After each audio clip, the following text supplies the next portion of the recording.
All right, bam. We're live.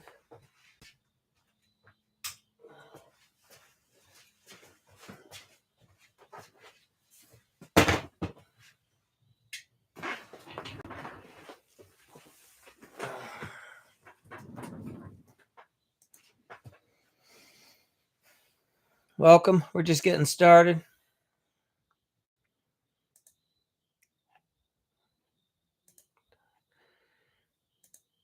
You want to see the notes, go over to YouTube. All right. Otherwise, talking about if you're a remodeler, let me know where you're from and what your specialty is.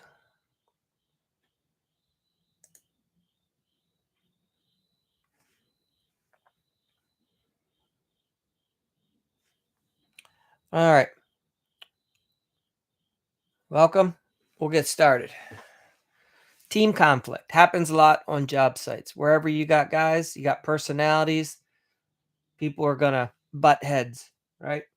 And look, if you're the boss and you got two guys that are causing a lot of ruckus and tension on a job site, you got to shut it down, because it's at first everybody thinks it's funny until somebody gets seriously hurt. And if it happens at a homeowner's house, it could get worse. So what do, right? You got to grab the two guys and you just have to talk it through with them. And you almost have to look at them like they're kind of childish about it, right? And by you addressing it right away and you bring them together, you're almost like their parent. You just grab the two guys, you bring them out, and you just talk it out. They have to figure it out. And sometimes you might encourage them to leave the job site. Hey, why don't you guys go take it somewhere else and figure it out? Find a way to solve the problem, but just don't have them solving the problem on your job site, in a sense. If they have to fight, whatever it is, let them go do what they need to do, right? But you, as the boss, you have to address it. All right. So for the most part, if you're doing a good job weeding out the people that you hire, these types of issues won't happen frequently, but they can. So the worst thing you can do is ignore it and not let it be real. So there's 4 types of conflict that happen a lot in remodeling. Okay. One is there's task conflict. You're always going to have one guy on your team that's the know-it-all. They think that this is how you do it, and they're always going to be like belittling and talking down to the younger guys sometimes. Not all the time, but this can happen. Definitely another one is the process conflict. It's a similar thing, but the guy who is always telling you, like, this is who does what, this is when and how, right? And oftentimes it may not be the guy that you want to be in charge is the one that's dictating. I've seen this happen a couple times where the person who I've hired to be the lead or the project manager on a job site, there could be a stronger personality that will overtake that job site. So you have to be cautious of that. You got to recognize the skill sets of all the people in your team. Okay. And things happen. Then there's just the relationship conflict. And this happens a lot when there's two strong personalities, two opposing personalities. And then you just have basic status conflict. You'll have one guy who thinks they're supposed to be the boss, right? So they're telling the other person how to do things when they're not the boss. And if any of these one types of conflict keeps happening over and over again, the same person, you're probably going to have to just let that person go. All right. Because at the end of the day, people get emotional and not everyone is as mature as you would hope. I used to think that now I'll talk with them. We've had a talk last week. It's going to get better. And often it doesn't. Okay. Unfortunately, a lot of people are just very immature and can't handle life, and they can't handle disagreements. So you just have to let them go and move on. Find a more mature replacement for that person. And sometimes they're super talented, but they're just a liability. And you can't have that negative. It's going to bring everyone down. It's not professional. It's not going to bode well, especially if the homeowners have like little cameras, which most do nowadays. So you don't want all that kind of stuff being recorded. Next thing you know, it's on social media and it's your two guys wearing your company logo, your company shirts. You know what I mean? Nobody wants that. Nobody has time for that. So that's why you have to deal with these guys immediately. And you can't be scared of the inevitable, which is most likely that one of them's gonna have to be let go and fired. All right. So basically, it's just like when you're selling a job, you have to call the elephant out in the room. This is how you do it. All right. Because if you don't, most of the time it's going to end up much worse for you. You may think like, it's not that big a deal. They just push each other around a little bit. They get under each other's nerves, right? But um, somebody will always snap. And as people get older, when they snap, it gets more violent. So be careful. You got to call the elephant out in the room, and that's where one of you have to be the boss and bring them aside and talk to them. And then generally, you bring them both over, you leave the job site, right? You talk to them together and you talk to them separately.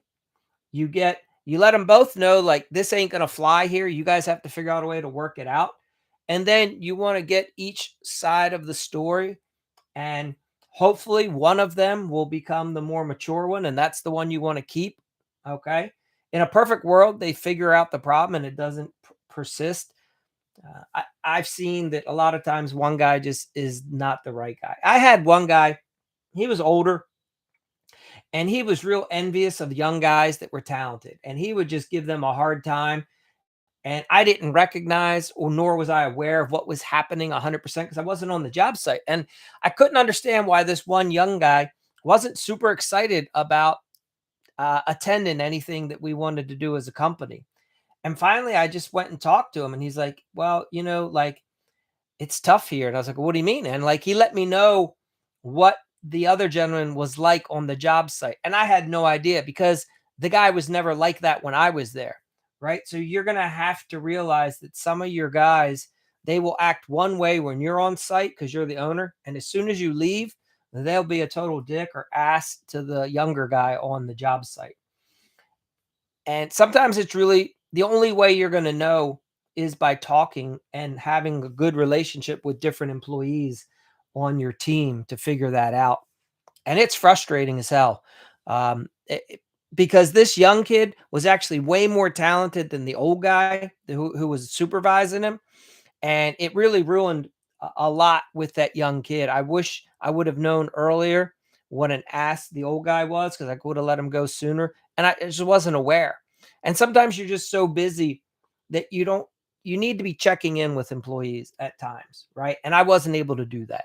So that's why I share it for you like this. So you're going to have probably some, if you're growing a team, like you have 10, 20 employees, at some point you're going to have something come up. It's just, you only have two guys. It's pretty easy to manage that, but eventually it's going to happen. When you do pull them aside and you talk to them, be sure to get the whole story. Let the person talk, listen. Don't be judgmental. You don't know what's triggered who, how it started. You're just trying to get the story at that point. Um, Eventually, you got to bring the two guys back together and you have to talk solutions. And sometimes when you call them out and you talk to them both, you can have a real good conversation and you'll see a change if they're both mature people. If not, it may not happen. Um, but just stay focused, concentrate on the direction you want things to go. Spend less time talking about the personal issues that they're having. Just talk more about what you want to see happen on the job sites in the future. You set like very clear behavior expectations, and you have to put out consequences. Okay. Um, if it happens again, you're off the job. If it happens a third time, you're off. You're out of the company. You might have to separate crews. It's hard to say. You have to look at each situation and try to understand. But if you have a person who's a problem, most likely the best thing to do is to get rid of them. All right. Put things in writing. All right. The worst thing you'd ever want is for one of your employees to assault another one, and for that employee to then tell like the police or the attorney, well, the owner was aware of it. I've told him like 3 or 4 times, and if you've done nothing, you could be liable. So be worried about that. That's where, if it's me, if I'm running my remodeling business and I'm doing a substantial amount of volume every year and I have assets, I own houses, vehicles, equipment, you better protect it. So if you just never know where something's going to go. And you, as a smart business owner, you have to plan for the worst and manage the best. So what I'm saying is, on the back of your mind, you go, am I doing everything I can to document the appropriate steps that I've taken to solve this issue in case the one employee ever assaults the other, shoots him, stabs him? Who knows what's going to happen, right? But you need to do your due diligence to protect yourself and your company. So that's why you want to have the three meetings that I talk about, and you have the three appointments, and you document, and you get the guys to initial and sign, and you show people that you're doing the best that you can. No one's saying you're going to be a miracle worker, but if you are negligent and do nothing, that's where you could run yourself into some issues. So what else? What if? So think about this. At the end of the day, you most likely can get your crews working well together. You just have to have mature people, right? And sometimes you make a bad hire and you don't realize it. All right. And that's okay. You move on. You might have to let that guy go. But over time, you should be able to build a really good team. And then, it'll be less of an issue. All right. But make no mistake about it. If you're in a competitive environment, and you have a bunch of men working for you, at some point, someone's going to get frustrated over somebody else. And you'll be shocked sometimes what it is. A lot of times it's when somebody feels threatened about their ability because somebody else comes on and is doing it better. And for the longest time, the one guy, he was the man. Everybody looked up to him. And now all of a sudden there's the new guy and people are starting to look up to him. Right. And that jealousy can reveal a bad side for some people. So just remember, the best thing you can do is to be cognizant of the tension. You address it, you call the elephant out, you talk to the people, and you show them and demonstrate the way you want it to go moving forward.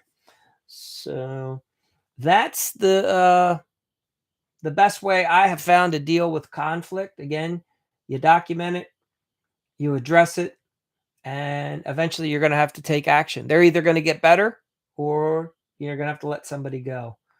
So the way you can use AI with this is you're going to help it create a script for you, right? So you say, hey, I own my own remodeling business. I need a plan, no fluff. I have to do conflict resolution. I've got two crew members, they're arguing, bickering, whatever. They got a bad attitude. Uh, how should I address the first conversation that I have with them, right? Give me the steps, give me the intro, give me the strategy. Then how do I talk to them guys together? What are the topic? What are my key talking points?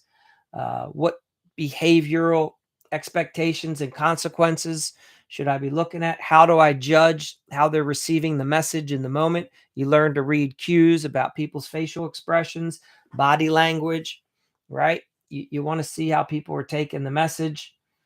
And how do I document it? So you can put all that into a prompt on AI and it'll spit back out to you your game plan. So now you have like your own little HR department. All right. What else? So I got some other things here, but we get more into that in the Rebel program. So that's the main thing for tonight. If whether you're on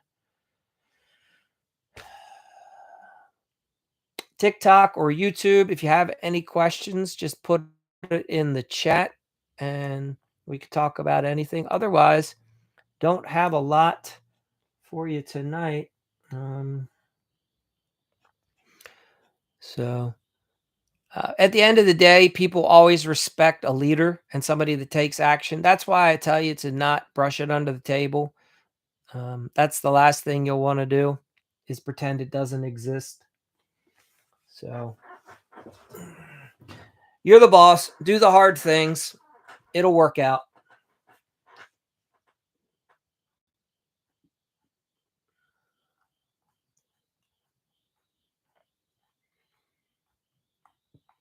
And remember, you don't have to know everything up front.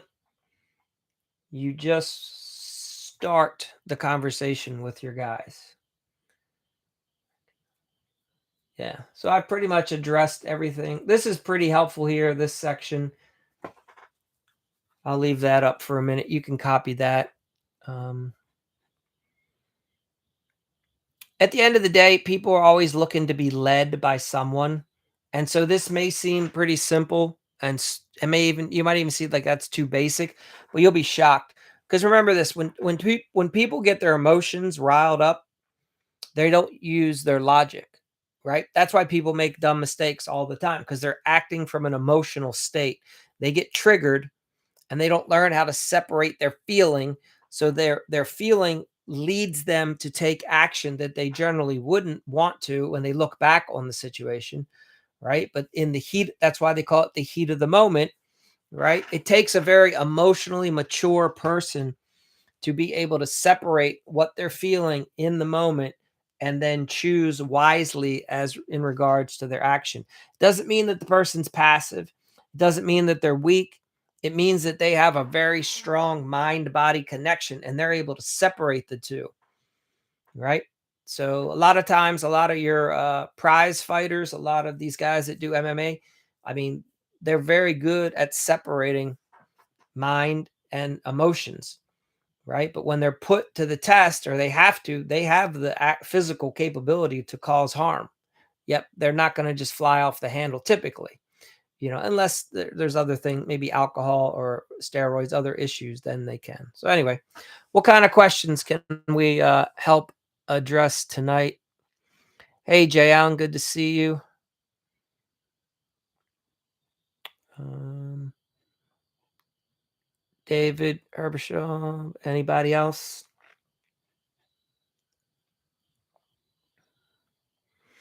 Guys have any issues with employees that you want to figure out? I'll go back to that one example. So it's funny. The guy that one of the first carpenters I hired was really well trained, union carpenter, but yet was a terrible carpenter. He had all the knowledge, but he was horrible.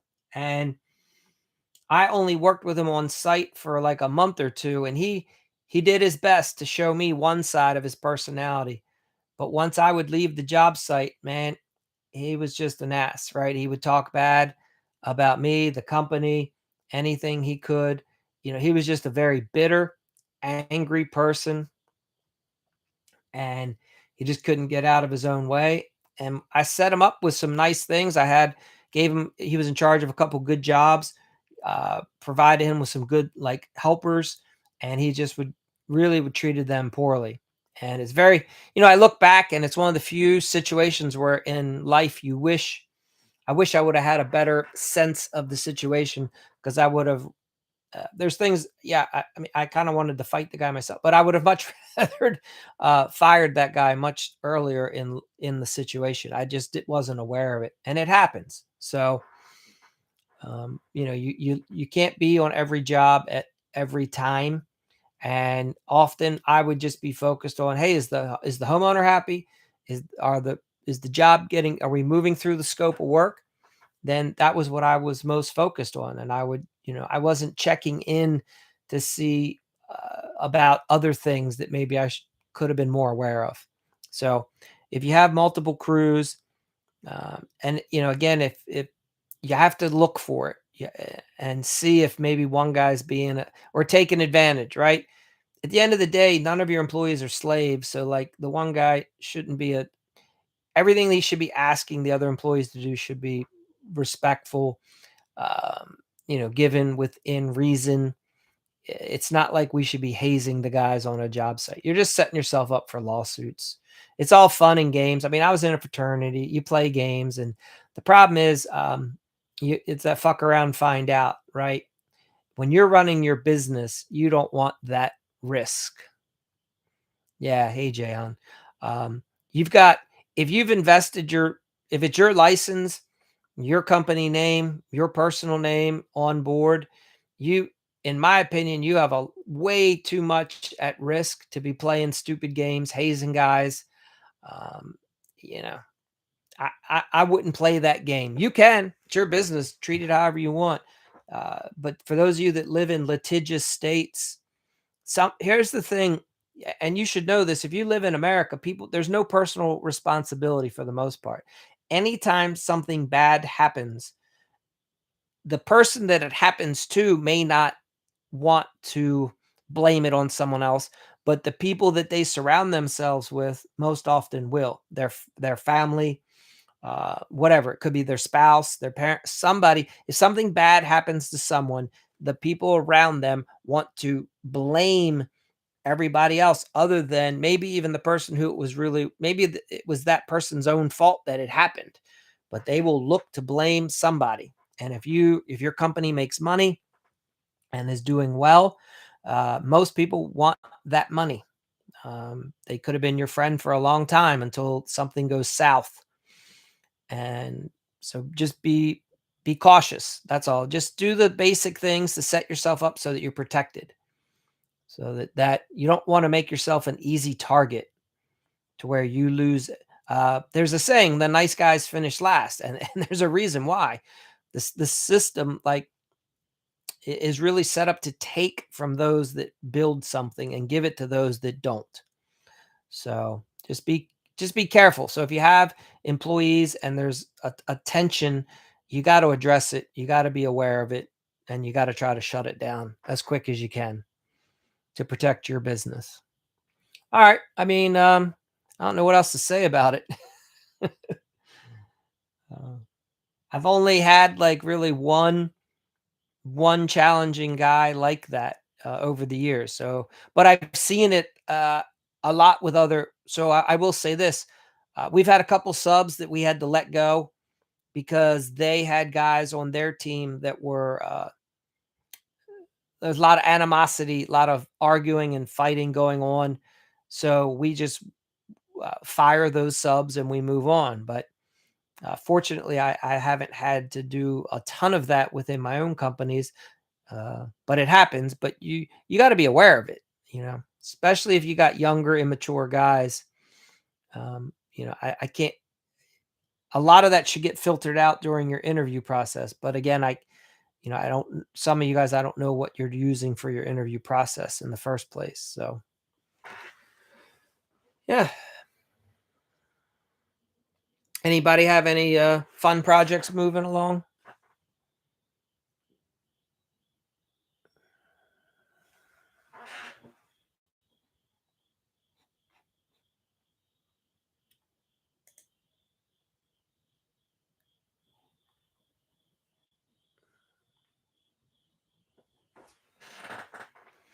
Any questions in general?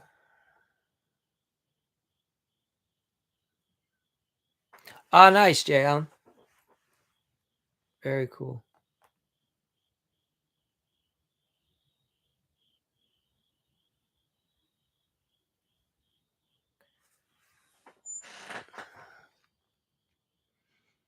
What stage are you at? Are you setting fixtures? All right, very cool. Yeah.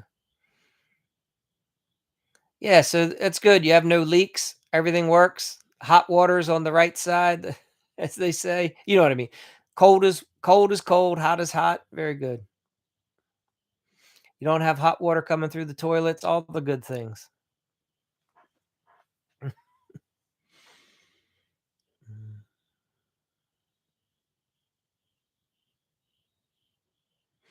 Yeah, there you go.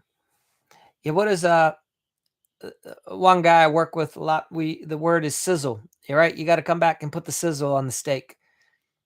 Just make sure everything is buttoned up, makes it just right, put that finishing touch on the job. That's awesome.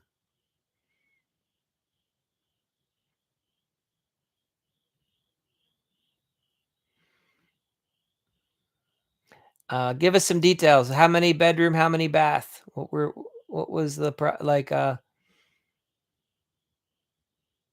tell us a little bit about the job.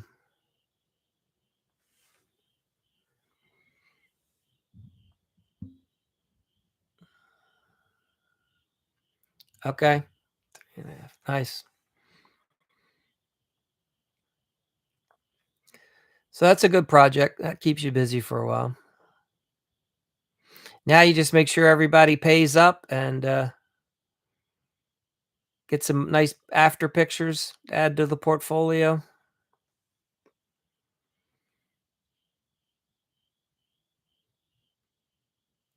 Now, were you also doing any of the Like, did you do the bathrooms? Like, were you doing the tile work, or tell me, were you just setting fixtures? What was your main scope on this one?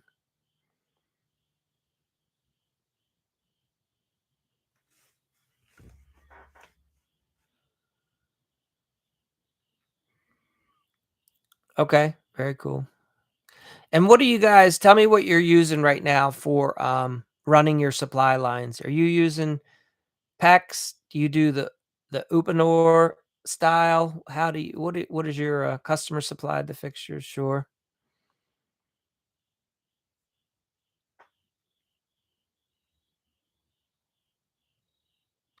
Up norm yeah, okay. And how do you handle it when I'm assuming, in your situation, the customer bought, like, the value priced fixtures, like, from a big box store.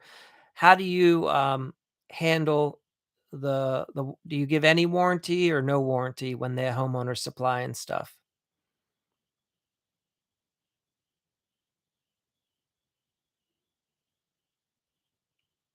Yeah, no warranty.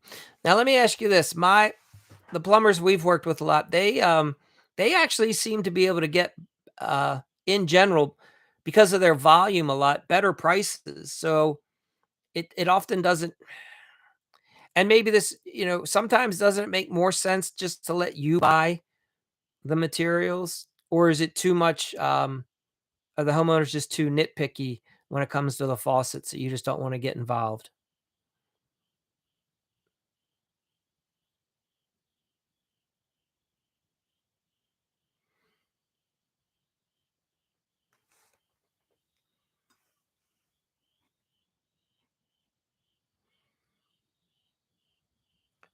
Like, in our area, we have a good plumbing supply house that has a nice showroom, so you can send the homeowner over and, they can pick out a fixture, and what's funny is it doesn't always work, but I like to explain to homeowners, like, you should spend your yeah, it is, it's easier to price the whole job.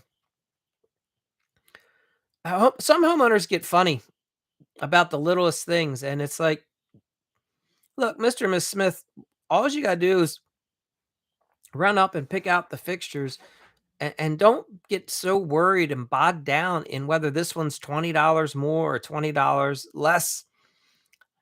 I don't know. Sometimes I feel like they just focus all their time and energy in the wrong place. I mean, like what I'm saying is, let's say the job's 40,000, it's going to be like either 39,900 or 40,200. Like, what's at that point, like, let's just let the job be the job. Your time and energy is better spent on other things. Some homeowners agree, some don't. Um, but to me, I think it gets a little ridiculous, what they fret over.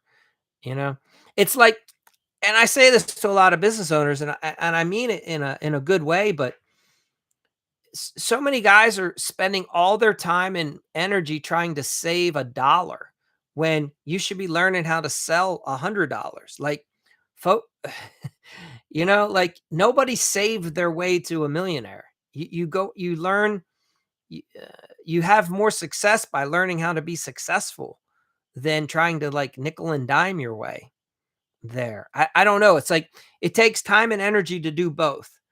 You can either focus on always trying to save a dollar, find the cheapest this or that, or focus on getting better skills and how do you attract better clients. And, I don't know. Sometimes that one baffles me. I don't understand. I guess a lot of people only believe,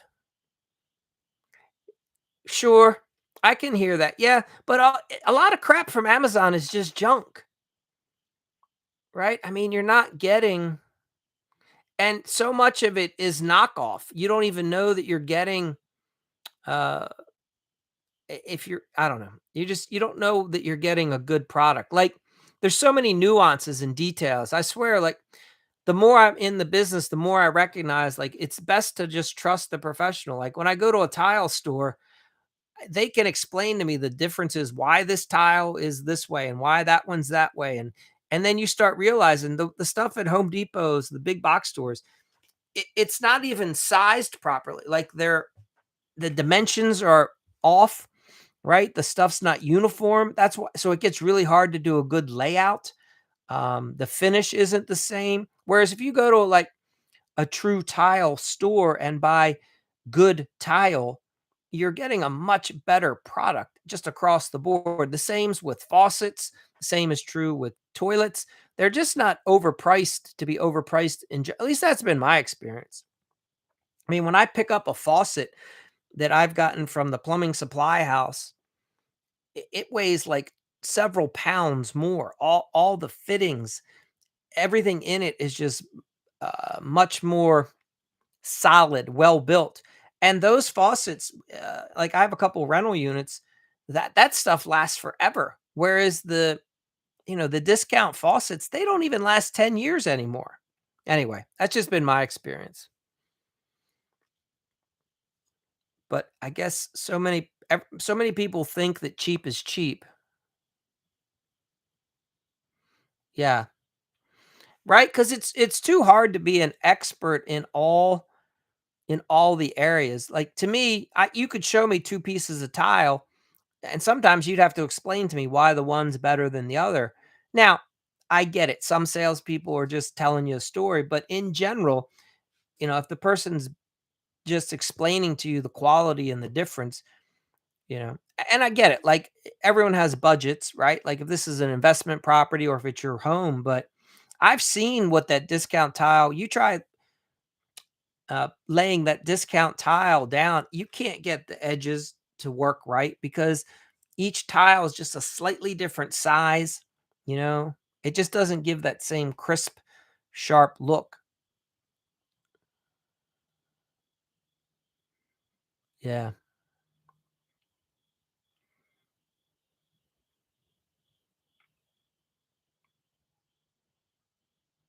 yeah.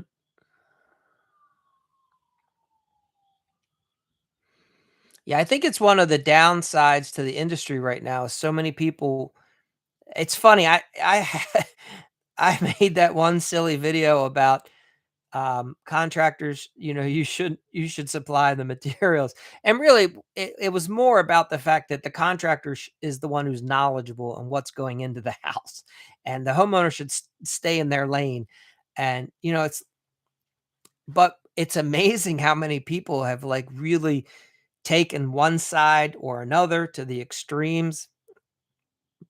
You know, I find and so many people think that, for me, it's not even about marking up the material. It's about, every time I've had a homeowner try to buy stuff on their own, there's j- they just there's always issues. Like, they don't have it on time. They got the wrong thing. They didn't realize that this can't do that. They changed their mind at the last minute and now we're doing this instead of that. And they just don't always understand how things. I guess the best way to explain it, you have to look at the ramifications for what you're. Yeah, so many choices for fixtures. I mean, I guess electricians probably run in it too with lighting fixtures, you know, but I do think I tend to look for it's interesting when if we're using a sub for siding or roofing, I tend to lean towards the sub and trust their judgment. And I'm like, "Hey, this is the finished look that we're trying to get. What components would you recommend that we use to get that finished look?" And if they're a good sub, like, there's value in their expertise. They do it day in and day out. They know all the little intricacies, like, and why we should use this as opposed to that. Whereas alls I often will know is, I just like the way that looks as a finished product, you know? So, but I think a lot of times the more you try to get involved, as a homeowner, if the homeowner's getting overly involved, they just end up messing up the situation more than they help it. But if you've had good luck with that, I mean, and I think it's gotta be tough for you in the plumbing world because I would think, that homeowner and I can see what you're saying too about it makes it easier. You just wanna put what they want, and you wanna be done with it. Show up, you're making your money on doing all the hard work, the rough ends, setting the fixture. You don't I guess at that point, you could care less. You're just setting a fixture. Yeah.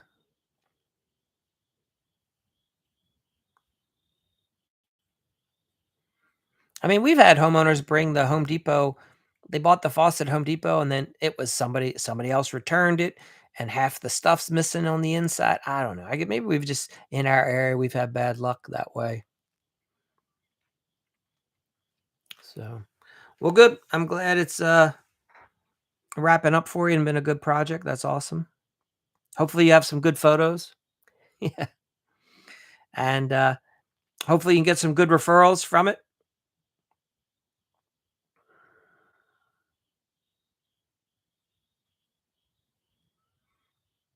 Mm, alright. Yep.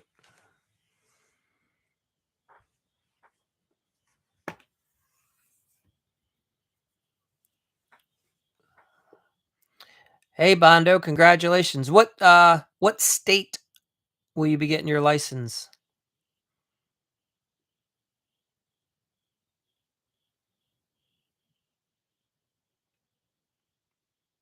Massachusetts. Ah, congratulations.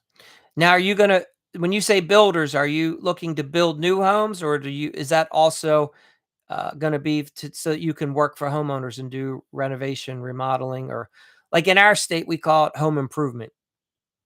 It's called a home improvement license. I don't know why they didn't use the word remodel, but they call it home improvement.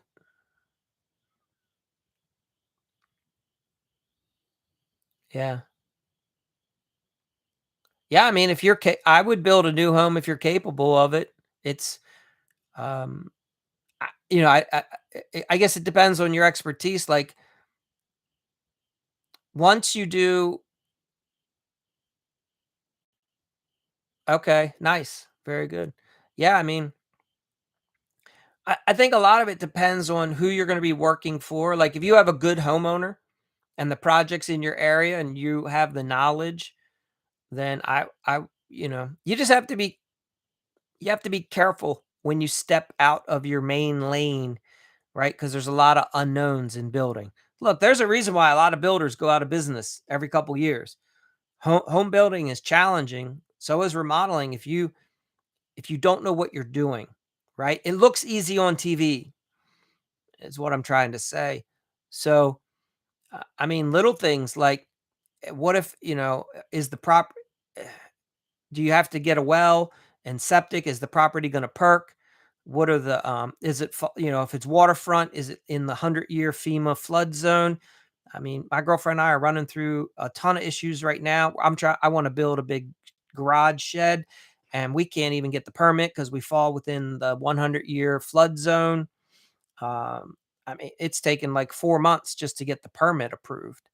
So what I say is like be not you want to make sure you're knowledgeable about the project you're getting ready to take on. Unless you're doing like a cost plus contract where your time is paid guaranteed, then yeah, I would take on.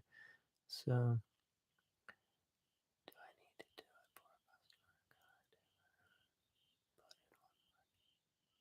uh, yeah, I mean you could do either. I mean, there's guys that build it's called spec, right? Like if you have a good sense for what's on the market, like I could tell you right now where I am. The homes that sell the fastest are the ones that they take the outside of the house often does look a little more traditional, or it's been redone and looks it's a more modern build. But what people want on the inside is large master bedroom with a walk-in closet and a walk-in bath. and then they want 2 other bedrooms for the most part, and a nice kitchen that flows into the family room, okay? So if you can build that, I have a feeling that for the most part, you will sell it right away. At least that's what I've noticed. So, like, in my area, there are certain houses that just won't sell, and it's because they have a crappy floor plan from the 1920s. It's like small bedrooms, no closets, 1 bathroom, the kitchen's shut off from the rest of the house, all these segregated rooms, a dining room that nobody uses, a study that nobody uses. The best thing that you could do is like just start fresh with that floor plan and let everything be open and flow. Now, I think that's going to change. People's taste will change, but for right now, in my area. So anyway, what I'm saying with you is, um, if you understand, I would talk to a couple good real estate agents and ask, and they can pull up comps, and you can see what houses in your area in the price range that you want to sell for. You can see what houses sold right away and for either the list price or more. You can also see what houses took a long time to sell and get a sense for the difference, right? But if you have a good designer and can put out a good product, you could do very well as long as you can get it built without, you got to look at what on the East Coast, impact fees are really high for a lot of people. So just be aware of what that's going to cost you. So, and what I find a lot of the builders in our area do, which I think is very smart, is you you use a lot of builder grade stuff, except but you add like what they call the gingerbread, right? So you upscale the moldings, make it nice moldings, but you maybe downscale the cabinetry, except for maybe the master bath vanity. You make that look nice. Um, as far as the kitchen cabinetry, you can dress up very stock. You can go with a stock cabinet, and then you can add some moldings and trims to make it look like semi-custom. That's a way to save a good amount of money on a new build. Um, you know, and do some nice tile work in all the bathrooms. But at least the master, the other bathrooms, you can go with those fiberglass surrounds, believe it or not. And again, I don't know your price point. If we're talking like $1 million or less. Now, if you're getting into a multi-million, that's going to be a different scenario. So,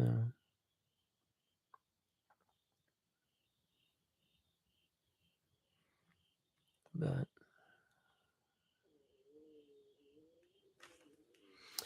all right. Any other questions about building, remodeling?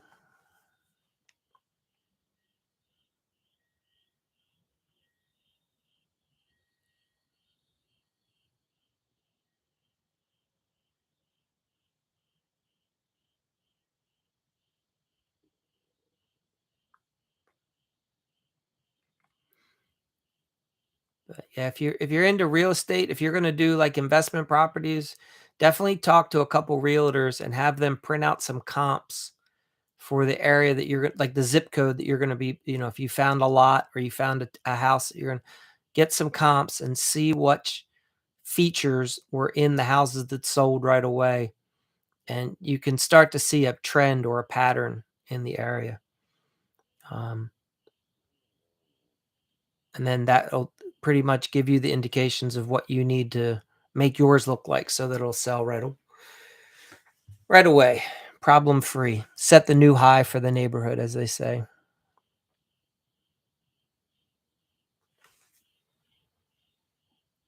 All right. Yeah. So again, if you're on either the YouTube or the TikTok, please feel free to ask any questions.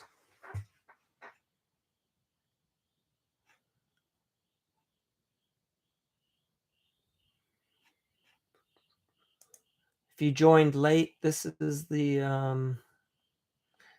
probably the most important part from today's. I'll take a screenshot of that.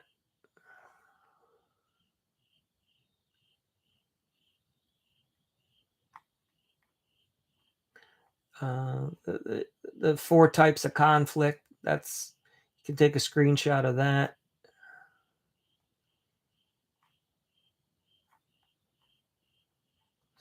Mm. But yeah, Jay Allen will be excited to hear about the next project. If you post pictures anywhere, you should let us know so we could see, what the work looks like. I don't know if you put anything on any of if you do social media or not.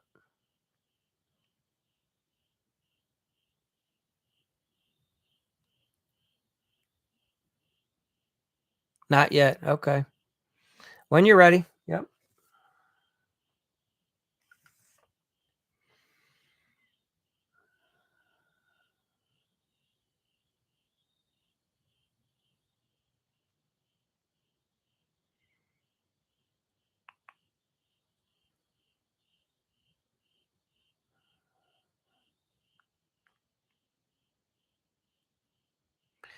Yeah, understood. Yeah, it's like a whole 'nother, job. You need like a 14-year-old kid to run your social media for you, you know?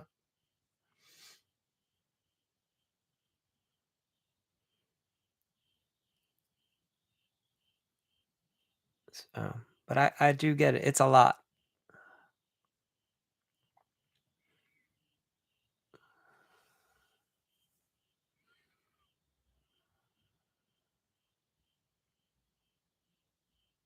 Yeah, understood. Yep.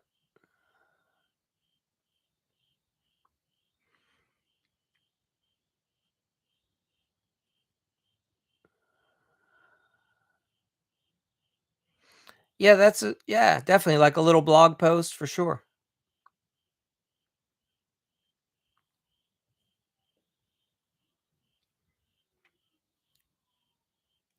Yeah, I think that's a smart move 'cause, when a homeowner's looking to pick somebody and they go onto their website, you already know the basic questions that they have, you know?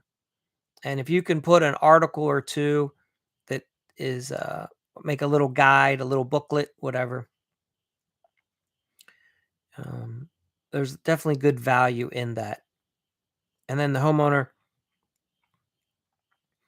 starts looking at your company as more of like the expert in the industry. So that is definitely a smart move.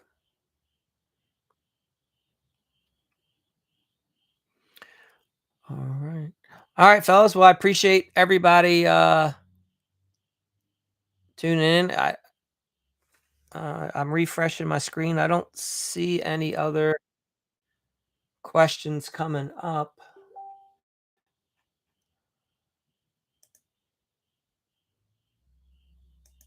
And stop the sharing.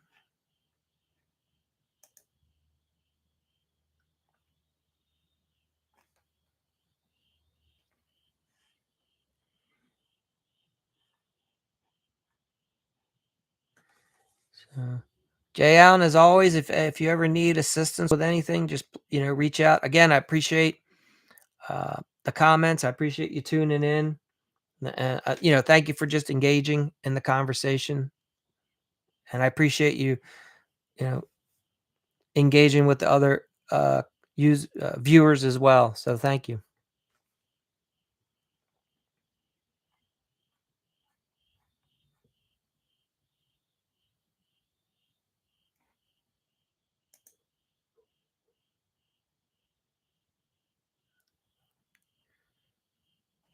You're welcome.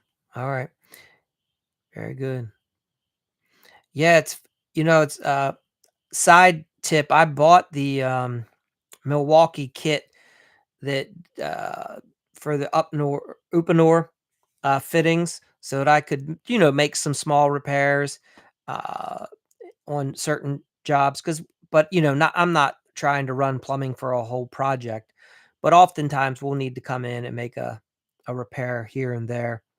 And